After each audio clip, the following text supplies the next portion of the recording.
Hello, everyone. This is Moji from Feminist Buzzkills.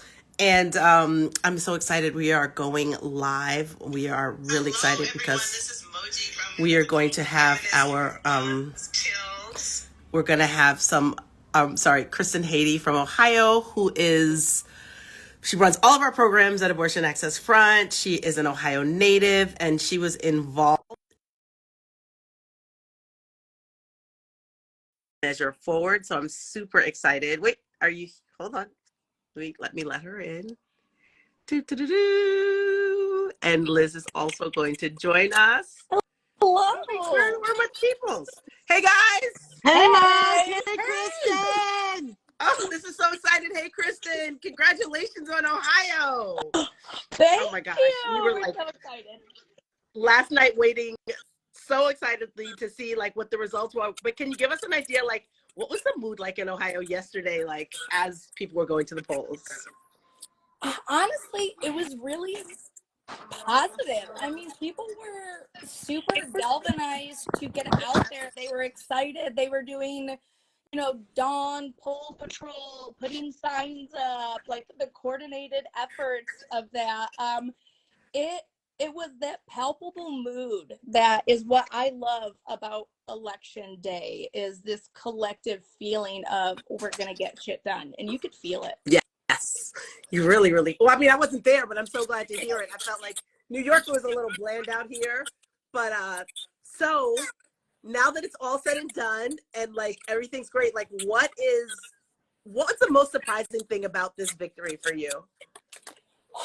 Hey, you guys. Honestly, I'm just getting a little feedback. I don't know if someone's not muted on something. Nope, or everyone's muted. Okay.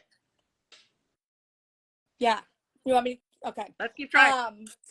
Yeah. Honestly, to me, the margin was the most surprising thing. All of us know that the minority, the people who are anti-abortion, are the loudest voices. Yeah. They are the ones out there. And sometimes it's hard not to buy into that. It's hard not to feel like, oh my God, we are going to lose. And I thought I'd be sleeping at that bar last night, waiting for the results to come in. And it came in so early and with such that margin. I was floored, and I still have a hard time believing it. It's so funny because when I saw the margin, I was like, those are about the same margins as the special election. One could have argued that August unnecessary special election that would have changed the Constitution and really have made this victory impossible, or just a lot harder, 2 points harder. It was the same margin. It was. And I was not expecting that, because the original issue 1, which was raising the constitutional threshold to away from a simple majority, it was soundly defeated, but it had a lot of support from organizations who aren't typically out there supporting abortion. My worry with that was, okay, you came out then, but now when it's down to what they really wanted to do, and we know they wanted to outlaw abortion, that was the whole point. Are you going to show up? And maybe this is just me. I was not feeling positively about it, but I was wrong. They showed up. Everyone showed up. And I feel like that to me is the real take home, right? It's when you had round 1 of that ballot initiative of trying to raise the threshold to 60, every issue had a stake in that. And so to see when it fell to abortion, to have those margins not drop and that people showed up so profoundly for it is super cool. And so, Kristin, will you talk a little bit about you are somebody who I know never wants to get too excited about anything till it's done. And you had done phone texting, you had been done texting, you'd done tabling and getting signatures. When you were doing that publicly and when you were getting feedback from those texts, talk a little bit about was it a mixed bag? Was it mostly positive? How did that play into your hopefulness or trepidation to come on election day? No, honestly, it was overwhelmingly positive. And I think you are right. It is a struggle for me to, in abortion, you're just used to like that sword hanging over your head all the time. So you don't dare to hope. Everybody, it was overwhelmingly positive. But my worry was always, I live in a very liberal, progressive enclave of Ohio. We are rural all over and red in so many places. And in the back of my head, it was always, well, is it just this echo chamber, this area that I live in? And it wasn't. And so it really is validating, I think, at all of those times where people were tabling, they would find us, they would message us to sign the petition. Like, people sought it out. And that was wild to me. Like, people were excited about it. Didn't know how to feel. And I feel like that sort of excitement, like, it's been whatever. This election day was pretty exciting for progressive people throughout, right? Like my boyfriend Daniel. Well, wait, I don't want to go there yet, Moji. No. I'm sorry. I wanted to ask before we move on to Daniel Cameron. That's all I wanted to say about him. I was actually asking a different question about Ohio, but go on. Go ahead. I'll do it after you. Go ahead. Oh, okay. Because I just wanted to talk about this dirty tricks and how y'all fought against all of the anti-abortion dirty tricks that happened. How did y'all fight against that and dispel those lies? Because they did everything in their power to try to reinvent what this was. And I think the good news that I see is they foolishly laid out the lion's share of a playbook that we can see how they're going to try to change their minds.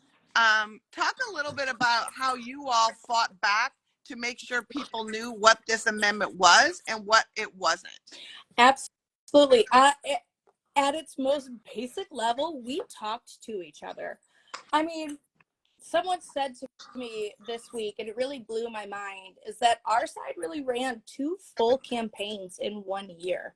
When Roe fell, it kicked into high gear. Everything had to be written, and then we had to fight the first issue one and then fight for this one. And it was a true grassroots movement. And that is where I think that was the beauty of it. And that is how we won, is that all of these people who may not have ever done any abortion work, maybe not have done any organizing work, they were out, they were on street corners, they were talking to each other, they were explaining the lies, they were showing what they had done, what the other side was spreading.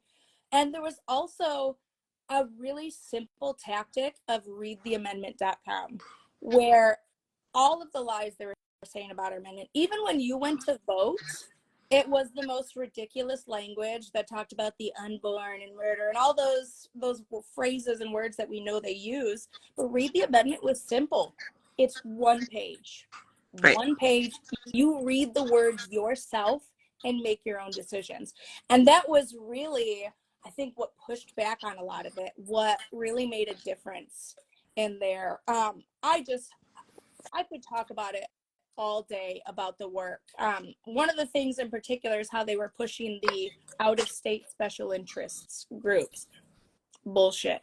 This was led primarily and across the board by Ohio organizations, organizers and people who have been in Ohio doing abortion work for decades. And that is why we won, because we are Ohio. We are the people out there voting. We are the people out there talking to each other.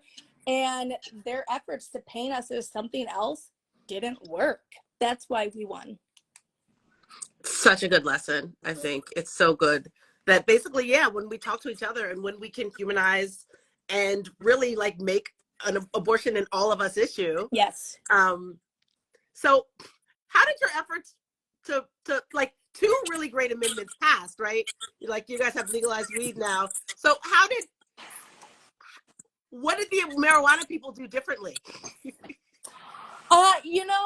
I was super excited. One of the organizations, Ohio Women's Alliance, actually had shirts that just said, "Abortion and weed is all you need. Abortion and weed is all you need," and loved them. I think the weed amendment, I think, really rode on that abortion wave, it was the perfect timing. They're like, oh, these are the same demographics. They want abortions, they want weed. We're just going at it at the same time.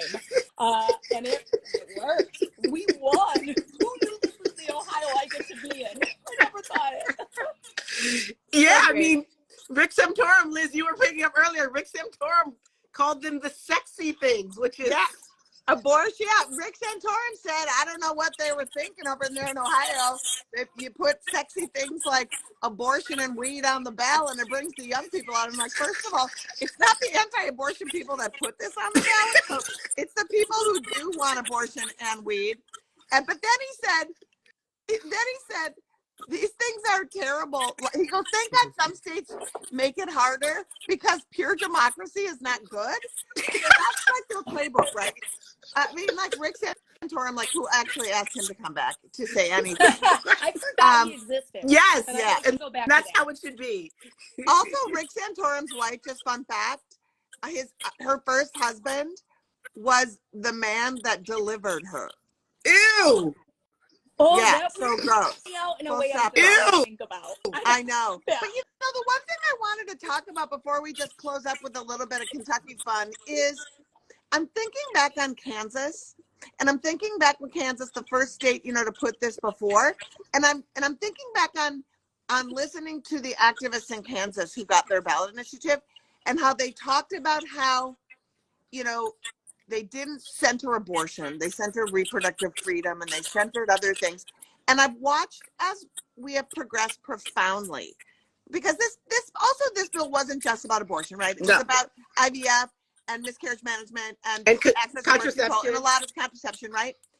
But it didn't shy from abortion. And I think that it's a really huge thing to remind people that as we have moved forward with number 8, this is the 8th state that has now said abortion, yes, abortion forever, abortion now, weed and abortion, that we don't have to run away from it and try to hide it into something else.